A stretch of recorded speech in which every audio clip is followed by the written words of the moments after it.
น้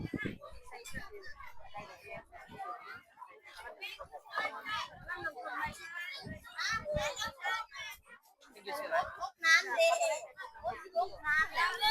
ย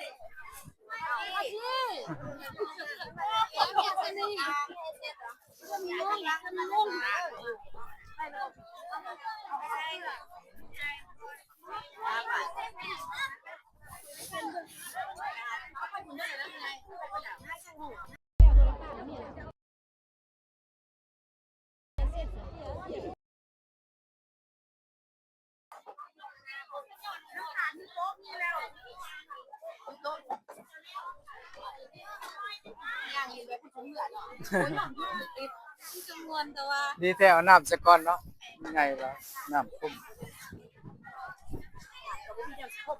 เออ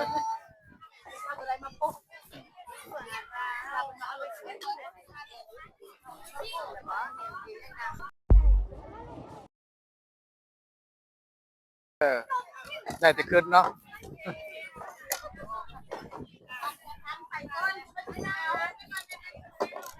FC ใหม่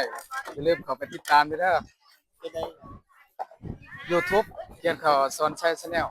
ภาษาไทย